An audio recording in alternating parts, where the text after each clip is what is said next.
creatives, welcome back to my channel. I'm Angela, a graphic designer and an illustrator for everyone who is new here. We're going to be creating a little icon for a menu design. I'm going to make it centered all around fall and centered around a coffee shop, because I like coffee, if you guys couldn't tell already. I've done a few videos centered around coffee before, but this one's going to be a little bit different because we're going to be starting in Illustrator. Next time, we'll be in InDesign to complete everything. So let's dive in to Illustrator on the iPad.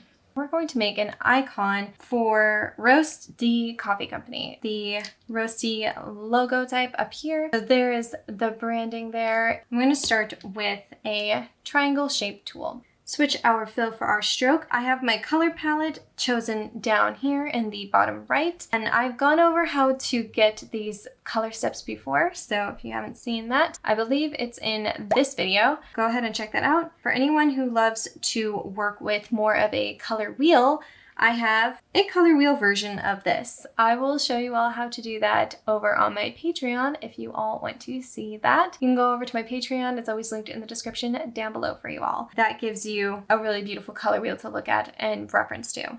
Let's start with our triangular shape tool. My outline is going to be this deep dark brown. And if any of you want to know the code for that, it is this one right here, 432818. You don't really need to know hex codes unless you want to be very specific. I tend to like to be very specific with my color choices, so it's the easiest way to memorize colors, using the hex code. I have a whole video about it. You can check that one out too if you want to know a little bit more about the technical side of design. Triangle. We'll do a constrain one by holding down the touch selector. The stroke is way too small. That's even too small. There we go. We'll go with a 5.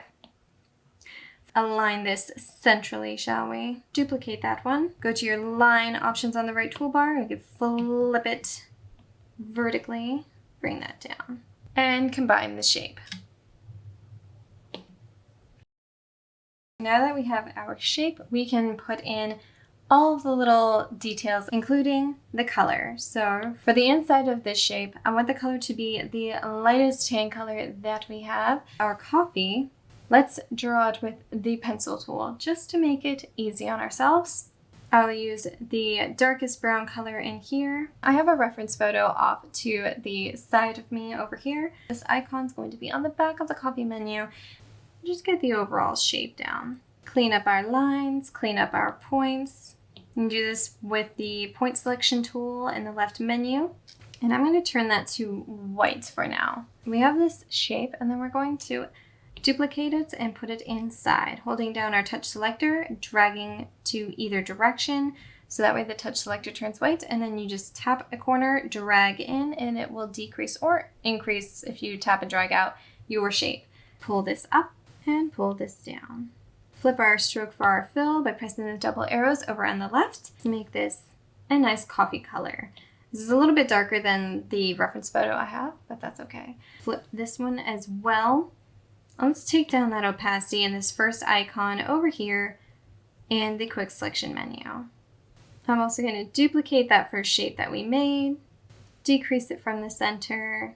That one's going to have the background color in it, and I'm taking the two shapes and blending them so that way it gives you a nice soft, almost frosty look. I'm going to take some points away by using my point selection tool that we don't need. And you are always welcome to do this.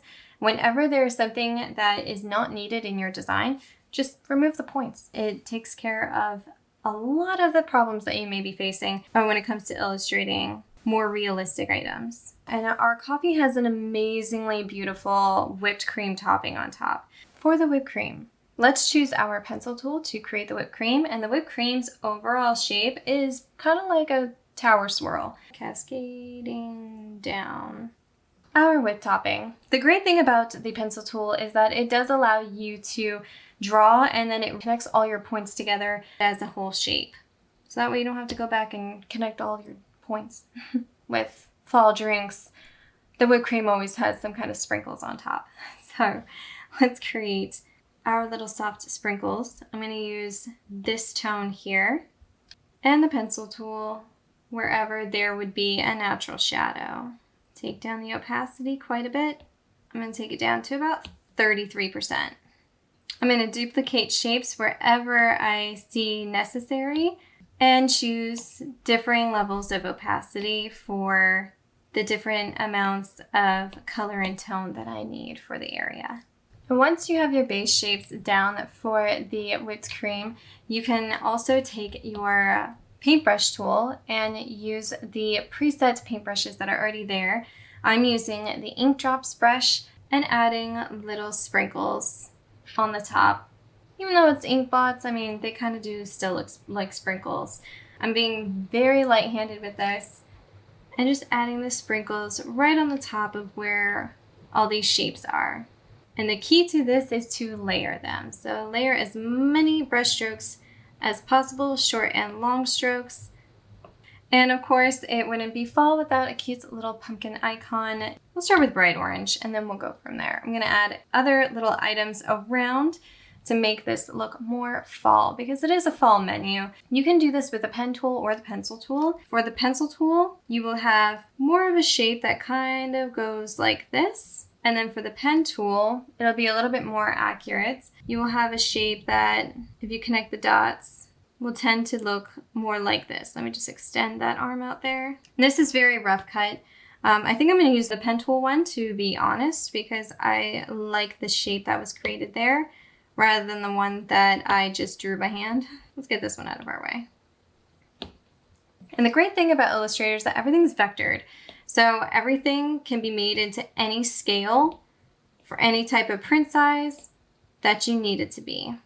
There's going to be some whipped cream pieces covering him up so he looks like he's set in to the coffee. We can add a cute little face to our pumpkin. There's our little pumpkin head. And now he needs some highlight and some shadow. For the shadow, I'm going to use that dark pumpkin color that we used on the whipped cream. It only makes sense, right? And let's use our pencil tool to create anywhere there would be a natural shadow. So kind of like down here, around here, kind of along the lines here. And you can do this by duplicating the pumpkin shape as well and just cutting the path. But I kind of like to keep it like this. Let's see. Let's change the blend mode. Instead of doing opacity, let's do a darken instead and bring that opacity down to about 60%. So that way it kind of looks like a shadow. And then we have the highlights as well. I have a beautiful highlight color. There's our bright yellow. Pencil tool, of course. And let's put in the highlights. Put in some here on the nose. Some highlight here on top of the eye. And we'll take all three of these, go to our blend modes. I'm going to choose soft light from the blend modes there. And then to make it even more of a highlight, I'm going to take one of the shapes that we made. Let's shrink it down. Move some of the points without getting rid of any. Just want to move the points around. And then this is going to be white. Let's make that blend mode normal. And then take down the opacity.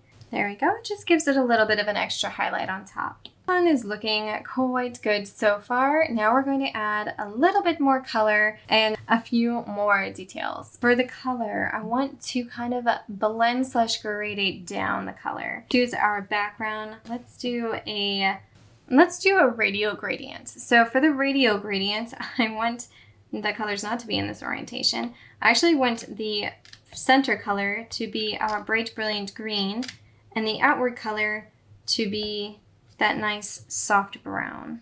And you can rotate this and move it. I'm going to have it kind of gradating slightly from the bottom here. So it looks more like that. For our coffee here, it's a little bit on the small side. So tap on the layer in the layers panel and it'll select everything for me. Let's increase the size of this. Hold down touch selector, drag it in any direction till it turns white and larger. And let's make this larger, just like so. Pull it into place. For our shape that's behind, we're going to take that shape, duplicate it, put this on to the same layer as our coffee. There we go. Put it in the same space. We'll tap on the layer and then we'll clip mask this. That way the coffee stays contained. I want to add the R and the D from Roast Dee in the background. Let's take those letters here. I have it on a separate layer. It is locked, so I'm going to unlock it. I'm going to ungroup this that I created before. I'm just going to duplicate the R and the D. Let's group these together. And we'll bring these right in here. Increase the size of them.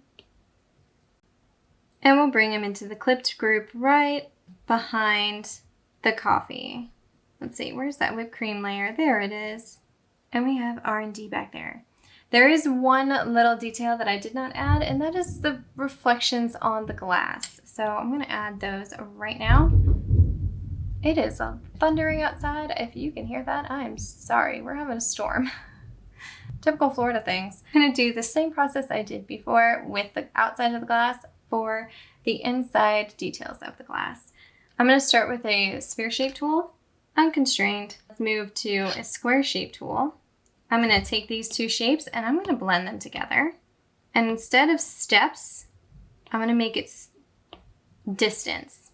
So the distance is gonna be nice and smooth. Combine the shape together and convert it to a new path. Let's choose this bottom shape and make it the same color as our coffee. Bring down the opacity of that so it kind of looks like it's disappearing. And if you're not satisfied with where the blend, like how far up the blend goes, you can select the blend path itself, double tap onto it, and you can extend it so that it goes out further. Duplicate that one across. And this one's blend's going to be a bit further up. And that's how you get details on the glass. You can also take this and do a different blend mode on it if you would like if you wanted to do a screen instead, or if you wanted to do a lighten instead of that. You can play around with the blend modes. Let's choose our pencil tool and we're gonna create some leaves. Always use reference photos, guys. It's just super helpful to have a reference photo off to the side, you know? We got some leaves happening here, and these I'm going to have kind of break out of the shape. So they'll be in the shape and out of the shape. Do a dark tone for just a line that goes down the center. If any of you are illustrators and you want to make very soft lines, but you keep getting these boxy lines, you can choose it. Go to your properties panel. Under the stroke type, there's a width profile. So you can change that to different types of lines. So you don't have to stick with those blunt, harsh edges. And it will do so much for the style of your piece. It makes such a difference. So nice. Duplicate this. And then last but not least is to add a few more little pumpkins down within here. I'm just gonna draw it by hand here.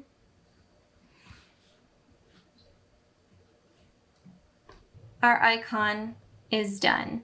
I'm pretty happy with how it came out. Let me know what your favorite fall drinks are in the comments down below. And I will be taking this and putting it on a menu design. I hope you all enjoyed this video. Give it a thumbs up if you did. Subscribe if you haven't already. And we will create the full menu in the next video. See you soon, creatives.